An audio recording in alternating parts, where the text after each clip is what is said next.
Well, joining us now for his views on the trade talks between India and the United States, also the potential impact on tariffs going forward. Mukesh Aghi, thanks very much, sir, for being with us. Firstly, we are talking at a time when there's been a bit of a respite, particularly for India among several other countries. Trump has rolled back the announcement of tariffs to a large extent. What is the immediate implication of this for the India-US trade equation, as it were? Well, you have to understand that Trump is using the tariff as a negotiation ploy with other countries.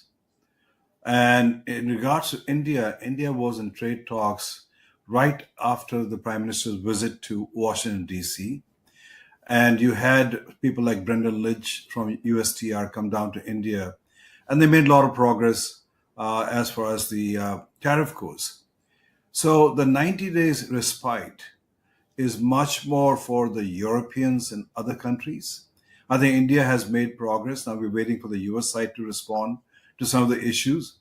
And I believe in the next by few months, India should have some kind of agreement with the United States in regards to the trade and tariffs.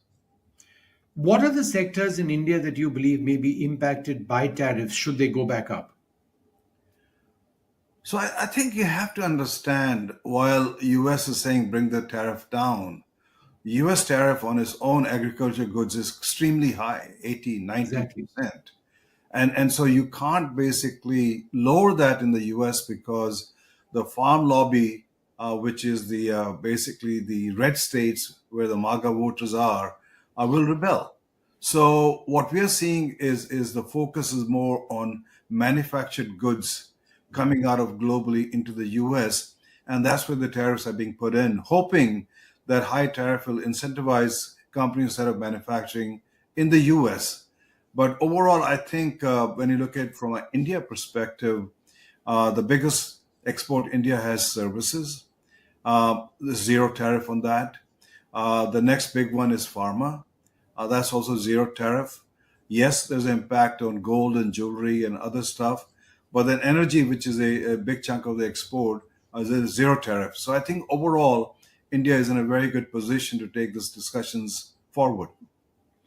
India and China, I beg your pardon, China and the United States are now locked in a tariff war. Is there an opportunity for India in this? No, absolutely. Let's take the example of apparel and garments. India's basically tariff coming out of India is 26%. China has gone to over 125%. Bangladesh is around 34%.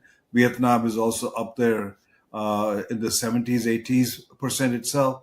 So India has an opportunity to basically grab that vacuum and work with the companies in the US to provide a reliable source of apparels to the US market. So I think there's a tremendous opportunity for Indian exporters to leverage that. The overall goal, of course, is $500 billion by 2030. Now, both countries want that. But you've got this tariff hiccup or hurdle, as it were, irrespective of which way it goes. Do you believe that this comes in the way of India and the United States achieving that target?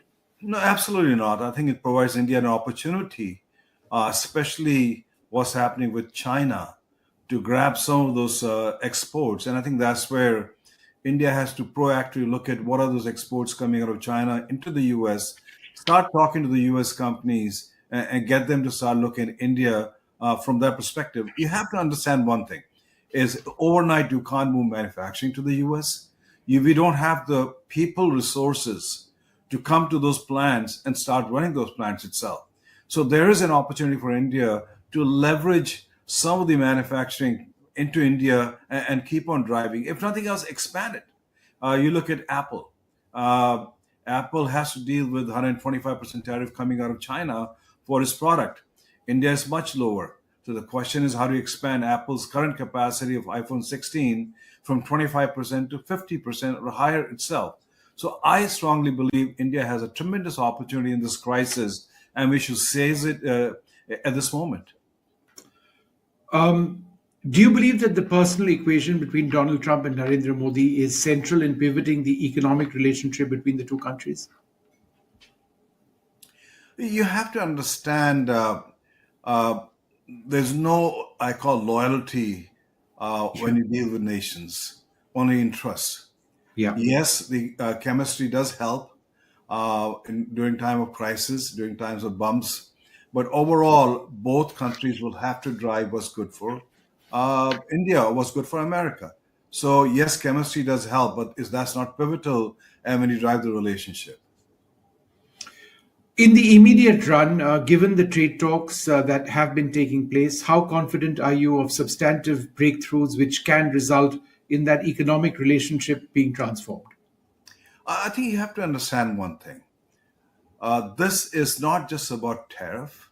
This is also about tremendous opportunity for government of India to bring in some extensive reforms in its bureaucracy, in its basic regulation itself, because one of the constraining factor of exports from India to rest of the world has been its own internal, I call the license Raj, internal regulation.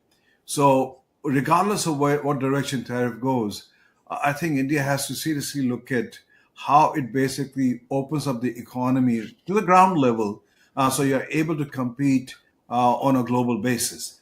India's exports compared to its GDP is one of the lowest in the world. And if we want this economy to be a $10 trillion economy, exports will play a very pivotal role. All right, Mukesh Aghi, wonderful speaking to you. Thank you so much for sharing your thoughts on the trade process between India and the United States in the broader context of tariffs now also taking place. Thank you very much indeed. Thank you.